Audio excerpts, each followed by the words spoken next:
ये दोहरा चरित्र है। इस चरित्र के खिलाफ हम हैं आपके।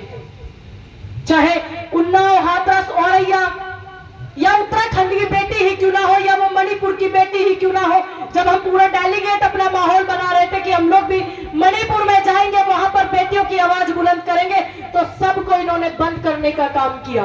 तो ये काम ये सरकार करती है। अगर आप यहां से जिम्मा लेके जाएंगे कि हाँ हमें जिम्मेदारी दी गई है एक एक व्यक्ति को कि सरकार के खिलाफ हमें आवाज उठानी है, तो हम यहां से सारी चीजों को करेंगे। बैठ जाइए, मेरा निवेदन है, जो भी व्यक्ति आएगा यहीं पर आएगा। वैसे कभी कभी खड़ा होना भी ठीक रहता, माहौल बन जाता है। मैं जानती हूं मेवात का युवा है, नौजवान है, तो थोड़ा अग्रेसिव भी है। और एक बात ध्यान रखिएगा, जब जब ये आपको डराने का काम करेंगे, आप हमेशा देखिएगा आपके अंदर से एक अलग ऊर्जा पैदा होगी। ये मेरा दावा है आपसे। एक अलग से शक्ति महसूस होगी कि हाँ, अगर हमको ये इस तरीके की चीजें दे रहे हैं तो इसका मतलब हम सही है और ये गलत है कि नहीं? है ना? तो यही दौर होना चाहिए इस देश में।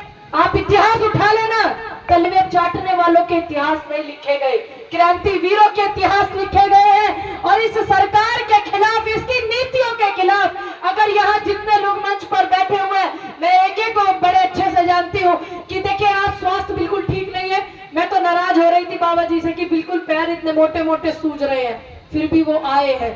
तो सोचिएगा कि इस उम्र में स्वास्थ्य बिल्कुल ठीक नहीं उनका, और वो आपके लिए आए हुए हैं, इस देश के लिए आए हुए हैं। मेरा भरोसा है, मेरा मानना है कि एक एक व्यक्ति जितने मंच पे बैठे हैं, चाहे वो गुरनाम चढ़ूनी जी हो, या हमारे बाबा जी हो, या सत्यपाल मलिक जी हो, या हम खुद क्यों ना हो, इस देश में इस सरकार की नीतियों के खिलाफ आवाज बुलंद करने का काम करेंगे, ये वादा है।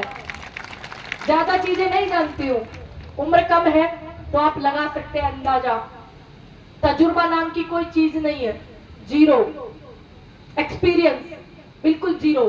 लेकिन हाँ, एक विश्वास है, संकल्प है कि मैंने इस देश के किसानों की आवाज को बुलंद किया है, इस देश के किसान समझकर, और इस देश में बेटियों की आवाज को अगर बुलंद किया है तो देश की बेटियां समझकर, अगर इस देश में नौजवानों की आवाज बुलंद की है तो इस देश के नौजवान समझकर, एक समुदाय, एक जात, एक बरादरी समझकर नहीं। क्योंकि जब जब इतना बड़ा मंच इस देश में लगता है तो वो मंच किसानों का होता है, इस देश का मंच होता है, एक किसी व्यक्ति विशेष या एक धर्म, एक समुदाय का नहीं होता। और जीत ही आपकी तभी होगी क्योंकि किसान आंदोलन में इस देश का तानाशाह राजा झुका था, क्योंकि झुकाने वाला देश का किसान था। एक बरादरी, एक समाज, एक धर्म नहीं था, देश का किसान था, इसलिए वो तानाशाह भी झुका था। और घिग्गी बांध के बोल रहा था टीवी पर 8:30 बजे कि मुझे माफ कर दो, मुझसे भूल हो गई, मुझसे कोई कमी रह गई। हाँ, कमी रह गई, अपने देश के किसानों के लिए कीले गड़वाई, देश की बेटियों को अपने शासित राज्य में नंगा घुमाया, देश के युवाओं पर मुकदमे लगाकर जेल भेजा, देश के बड़े बड़े पत्रकारों को आपने ईडी सीबीआई भेजी, देश में एक्टिविस्टों को आपने मुकदमे लगा करके जेल भेजा। हाँ, कमी एक रह गई है कि सिर्फ आपने जनता को दिखा करके जनता की खाल नहीं खींची है, एक ये कमी रह गई। और बिल्कुल शौक से अगर अपना शौक पूरा ये करना है तो कर लेना, लेकिन ध्यान रखना, जब आप जनता की खाल को उतारेंगे ना, उस जूते को, उसी जूते को जनता इनके सर पर एक दिन मारेगी, ये मेरा मानना है। मैं यहाँ पर जितने भी नौजवान साथी आए हुए उनसे एक और निवेदन करूंगी कि मेवात बहुत पढ़ लिख रहा है, शिक्षित हो रहा है।